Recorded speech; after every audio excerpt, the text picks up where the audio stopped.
জীবনের লক্ষ্য নির্ধারণ মানে পেশা বা শুধু চাকরি নির্বাচন না, এটা আপনার পুরো জীবনের রোডম্যাপ। তাহলে শিক্ষার্থী জীবনের আসল লক্ষ্য কি? একজন শিক্ষার্থীর জীবনের প্রথম লক্ষ্য শুরু হয় তার ভালো মানুষ হওয়ার সিদ্ধান্ত থেকে। কারণ শিক্ষা শুধু ডিগ্রি বা সার্টিফিকেট দেয় এমন নয়, বরং শিক্ষা চরিত্র গঠনের মাধ্যমে মানুষ গড়ে তোলে।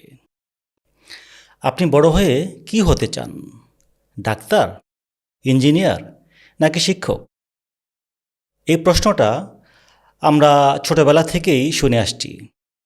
শিক্ষার্থী বন্ধুরা, আসসালামু আলাইকুম। আমি Mohammad Shariful Alam, expert in academic excellence and holistic development.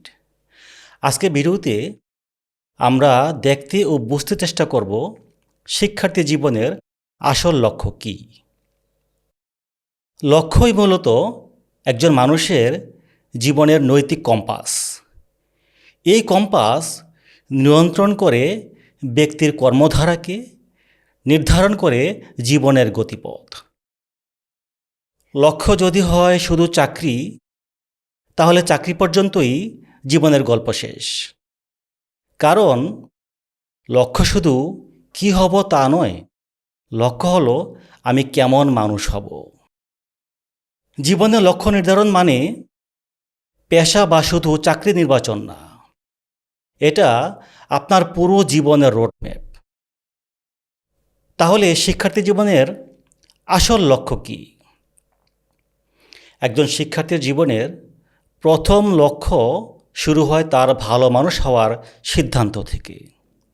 কারণ শিক্ষা শুধু ডিগ্রি বা সার্টিফিকেট দেয় এমন নয়, বরং শিক্ষা চরিত্র গঠনের মাধ্যমে মানুষ গড়ে তোলে। জ্ঞান যদি চরিত্রের নিয়ন্ত্রণে না থাকে, সেই জ্ঞান অন্যায়, অহংকার ও শোষণের হাতিয়ার হয়ে উঠতে পারে। যে কোনো প্রতিকূলতায়, অর্থাৎ জীবন যুদ্ধে টিকে থাকার শক্তি আসে চরিত্র থেকে। ব্যর্থতা, চাপ, প্রলোভন এইসব পরিস্থিতিতে আপনাকে ঢাল হয়ে রক্ষা করে আপনার চারিত্রিক সততা বা মূল্যবোধ। চরিত্র গঠনের পাশাপাশি অবশ্যই শিক্ষার্থীর মনোযোগ থাকবে জ্ঞানার্জন, কর্ম ও যোগাযোগ দক্ষতা অর্জনে। কারণ এগুলোই তার পড়াশোনা, ভবিষ্যৎ ও ব্যক্তিত্ব গঠনের ভিত্তি। শুধু বইয়ের জ্ঞান অর্জন নয়, বরং এমন বাস্তব বা মানসিক সক্ষমতা গড়ে তোলা যার মাধ্যমে একজন শিক্ষার্থী অর্জিত জ্ঞানকে বাস্তব জীবনে কাজে লাগাতে পারে, সমস্যা সমাধান করতে পারে এবং জ্ঞানের আলোকে নিজের ও অন্যের কল্যাণ করতে পারে। আর যুগের সাথে তাল মিলিয়ে অবশ্যই প্রযুক্তি দক্ষতা অর্জনের পাশাপাশি খেয়াল রাখতে হবে প্রযুক্তি যেন আপনাকে নিয়ন্ত্রণ না করে। প্রযুক্তি থাকবে আপনার পূর্ণ নিয়ন্ত্রণে। আসলে যে শিক্ষার্থী শিখতে জানে, সে শুধু পরীক্ষায় সাফল্য নয়, জীবনেও সফল হয়। শিক্ষার্থীর অন্যতম লক্ষ্য হবে জীবনের উদ্দেশ্য বোঝা।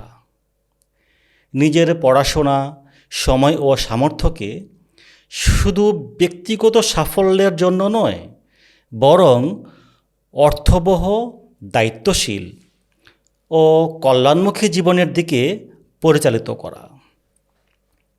তাই লক্ষ্য শুধু কি হব তা নয়, সাথে যুক্ত করতে হবে কেন হব। জীবনের এই প্রশ্নের উত্তর স্পষ্ট না হলে অন্য যত সাফল্যই আসুক, ভেতরে সর্বদা একটা শূন্যতা বোধ কাজ করে। জীবনকে শুধু নিজের অর্জনের গল্প না বানিয়ে অন্যের জীবনে মূল্য যোগ করার আগ্রহ প্রয়াস থাকতে হবে। যেমন একজন শিক্ষকের লক্ষ্য শুধু পড়ানো নয়, মানুষ গড়া। আবার একজন ডাক্তারের লক্ষ্য শুধু চিকিৎসা নয়, সেবা। আসলে কাজ বড় হয় তখনই যখন তাতে মানুষের উপকার জড়িত থাকে, আর এর মধ্য দিয়েই একজন মানুষের জীবনের লক্ষ্য পূর্ণতা পায়। এখন প্রশ্ন হলো, এই লক্ষ্যের মধ্যে পেশার অবস্থান কোথায়? পেশা বা চাকরি আসলে এই লক্ষ্য উপলব্ধির পরের ধাপ। যখন আপনি ভালো মানুষ হন, শিখতে জানেন, নিজেকে দক্ষ করেন আর জীবনের উদ্দেশ্য বোঝেন, তখন ডাক্তার, ইঞ্জিনিয়ার, শিক্ষক যে পেশাই নির্বাচন করেন না কেন, আপনি হবেন ইউনিক, হবেন লাখো মানুষের ভরসা স্থল। অর্থাৎ পেশা কোনো লক্ষ্য নয়, পেশা হলো মাধ্যম, লক্ষ্য হলো ভালো মানুষ হওয়া। আর সঠিক পেশা মানে সবচেয়ে জনপ্রিয় পেশা নয়। সঠিক পেশা মানে যেটা আপনাকে মানুষ হিসেবে বড় করে, আত্মসম্মান দেয়, আনন্দ দেয় আর প্রতিদিন সকালে উঠে কাজ করতে অনুপ্রাণিত করে। তাই অন্যের স্বপ্নে নয়, নিজের আগ্রহ, সক্ষমতা আর মূল্যবোধের উপর ভর করে নিজের লক্ষ্য ঠিক করুন। কারণ ভালো মানুষ ছাড়া কোনো ভালো পেশাই জীবনকে সুন্দর করতে পারে না। প্রিয় শিক্ষার্থী, আজ এ পর্যন্তই। লক্ষ্য নিয়ে আপনার যে কোনো মতামত বা প্রশ্ন নিজে কমেন্ট করে জানান।